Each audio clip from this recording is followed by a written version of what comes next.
হিটলারের প্রশংসা করায় আলোচিত ইসলামী বক্তা মাওলানা মিজানুর রহমান আজহারীর অস্ট্রেলিয়ার ভিসা বাতিল করা হয়েছে এমন একটি খবর ছড়িয়ে পড়েছে গণমাধ্যমে। লিগ্যাসি অব ফেইথ সিরিজের মাহফিল চলাকালীন তাকে বহিষ্কারের সিদ্ধান্ত নেয় অস্ট্রেলীয় সরকার। ব্রিটিশ সংবাদ মাধ্যম ডেইলি মেইলের এক প্রতিবেদনে এই বিস্ফোরক তথ্য সামনে এলেও ঘটনার সত্যতা খুঁজতে গিয়ে পাওয়া যায়নি তেমন কিছুই। ডেইলি মেইলের প্রতিবেদনে দাবি করা হয়, আজহারী তার অতীতে দেয়া বিভিন্ন বক্তব্যে অ্যাডলফ হিটলার কর্তৃক ইহুদি নিধনকে ঐশ্বরিক শাস্তি হিসেবে বর্ণনা করেছেন। একই সঙ্গে তিনি ইহুদিদের বিরুদ্ধে বিভিন্ন ষড়যন্ত্র তত্ত্ব প্রচার করেছেন বলেও অভিযোগ তোলা হয়। তবে বিষয়টিকে অতিরঞ্জন বলে আখ্যা দেন মাওলানা আজহারীর মামা মনিরুল ইসলাম মজুমদার।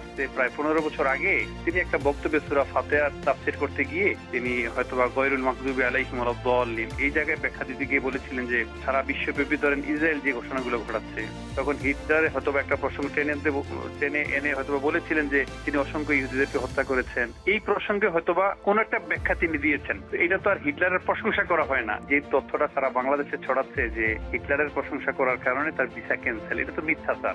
ওখানে তো তিনি কোনো বক্তব্য দেন নাই। হিটলারের প্রসঙ্গ আসবে কোত্থেকে?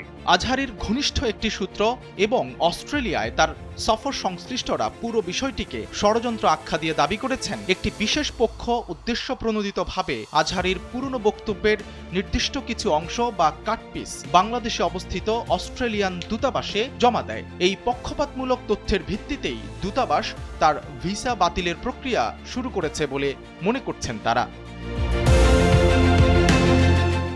মাওলানা আজহারীর পরিবারের দাবি, আজহারীর বক্তব্যের মূল প্রেক্ষাপট আড়াল করে তাকে নেতিবাচকভাবে উপস্থাপন করা হয়েছে। একটা মানুষ এক জায়গায় গিয়েছেন, কোনো কারণে তার ভিসা ক্যান্সেল হতে পারে, হ্যাঁ, ইটস ওকে, কোনো সমস্যা নাই। আমাদের সাংবাদিক ভাইরা যেভাবে মিথ্যা তথ্যকে সত্য বানাচ্ছে, মানে অতি উৎসাহী হয়ে, এটা সুন্দর হয় না, এটা ঠিক না। ওখানে গিয়েছে, আপনি জানেন ওই সমস্ত দেশগুলোতে সাধারণত একটু নাস্তিক টাইপের যারা আছে, উগ্র টাইপের যারা আছে, এক্সট্রিমিস্ট যারা আছে, তারা ওই আগের অনেক কাটছাট বক্তব্য একসাথে করে যে এই লোকটা আমাদের অপছন্দ, একে আমরা এখানে একটা সিস্টেমের প্রোগ্রাম করে যাবে, এটা আমরা পছন্দ করছি না, আচ্ছা ঠিক আছে, তার বিরুদ্ধে একটা আমরা নেগেটিভ দাঁড় করাই। এটা হচ্ছে ওদের অভিপ্রায়। তো ধরেন একটা নেগেটিভ দাঁড় করালো, একটা কমপ্লেন দিল, ভিসা ক্যান্সেল হয়েছে, ঠিক আছে, ওকে। কিন্তু ওখানে গিয়েছে 4টা প্রোগ্রাম করার কথা, কোনো প্রোগ্রামে তিনি বক্তব্যই দেন নাই, কোনো প্রোগ্রামে তিনি অ্যাটেন্ড করেন নাই। কিন্তু যে তথ্যটা সারা বাংলাদেশে ছড়াচ্ছে যে হিটলারের প্রশংসা করার কারণে তার ভিসা ক্যান্সেল, এটা তো মিথ্যাচার। ওখানে তো তিনি কোনো বক্তব্যই দেন নাই। হিটলারের প্রসঙ্গ আসবে কোত্থেকে?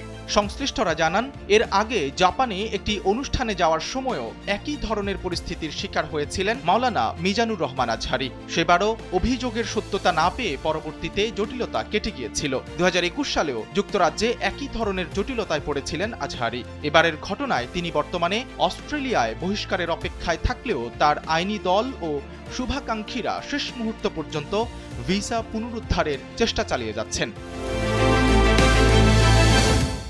এদিকে ঘটনার প্রেক্ষাপটে নিজের ভেরিফাইড ফেসবুক পেজে একটি স্ট্যাটাস দিয়েছেন মিজানুর রহমান আজহারী। সেখানে তিনি লিখেছেন, আমার সফর নিয়ে যে সংবাদটি ছড়িয়েছে তা বিদেশি একটি প্রতিবেদনের ভুল ও বিভ্রান্তিকর ব্যাখ্যা। ভিসা বাতিলের কারণ হিসেবে সাম্প্রতিক কোনো বক্তব্যকে দায়ী করা সম্পূর্ণ অসত্য, কারণ এখন পর্যন্ত আমি অস্ট্রেলিয়াতে কোনো বক্তব্যই দেইনি।